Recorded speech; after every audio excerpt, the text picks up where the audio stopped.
സുഹൃത്തുക്കളെ, സഹോദരങ്ങളെ, എല്ലാവർക്കും ന്യൂസ് കേരള TVMലേക്ക് സ്വാഗതം. അപ്പോൾ ഞാനിപ്പോൾ ഒരു വീഡിയോ ഇടാൻ കാരണം, നമുക്കറിയാം കേരളത്തിൽ ഒരുപാട് ഈ കൃസംഘി മാധ്യമങ്ങളുണ്ട്, ചാനലുകൾ നടത്തുന്നവർ.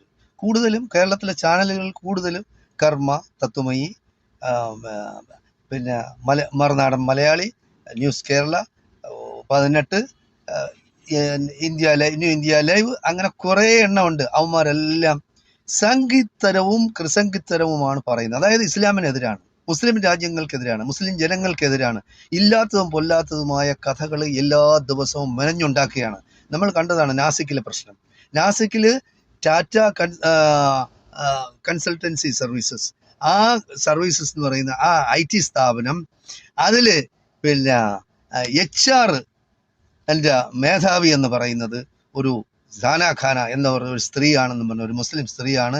അവിടെ കൂട്ടിക്കൊടുപ്പായിരുന്നു. അവിടെ ഹിന്ദു പെണ്ണുങ്ങളെ മാത്രം റിക്രൂട്ട് ചെയ്ത് കൊണ്ടുവരുന്നു. അവിടെ അവരെ ലൈംഗികമായി പീഡിപ്പിക്കുന്നു, എന്നിട്ട് മതം മാറ്റുന്നു. ലൈംഗികമായി പീഡിപ്പിച്ചിട്ട് മതം മാറ്റും. അപ്പോൾ അവൻ മതത്തിലുള്ളവനാണ്. അതായത് വിവാഹം കഴിക്കാത്ത ഒരു സ്ത്രീയുമായി ലൈംഗിക ബന്ധത്തിൽ ഏർപ്പെട്ട് കഴിഞ്ഞാൽ അവന് വധശിക്ഷയാണ്. ഇസ്ലാമിന്റെ നിയമം അതാണ്. അപ്പോൾ അങ്ങനെ ഉള്ളവർ മതത്തിനോട് താല്പര്യമുള്ളവരാണ്. പിന്നെ മതം മാറ്റുന്നത് എന്തിനാണ്?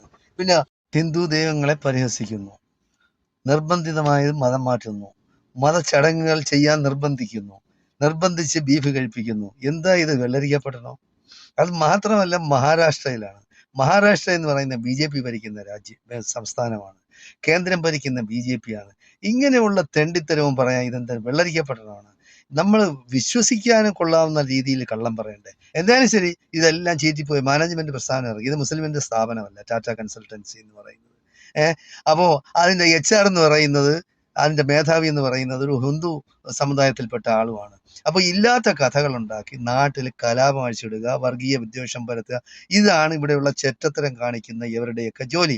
എന്തായാലും ഇപ്പോഴത്തെ വിഷയം അതല്ല, അതുമായിട്ട് ബന്ധപ്പെട്ടത് തന്നെയാണ്. അതായത് മുസ്ലിങ്ങളെയും ഇസ്ലാമിനെ എങ്ങനെ ആക്ഷേപിക്കുന്നു അതിനുള്ള, അതായത്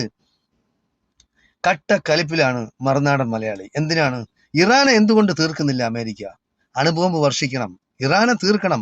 അതായത് യുദ്ധം തുടങ്ങിയ സമയത്ത് തന്നെ ഷാൻസ്കറി എന്താണ് പറഞ്ഞത്? 3 ദിവസം കൊണ്ട് ഇറാൻ തവിടുപൊടി, ഇറാനെ ഇല്ലാതാക്കുമെന്നാണ്. അപ്പോൾ യവന്മാർ പറഞ്ഞതുപോലെയൊന്നും കാര്യങ്ങൾ മുന്നോട്ട് പോകുന്നില്ല.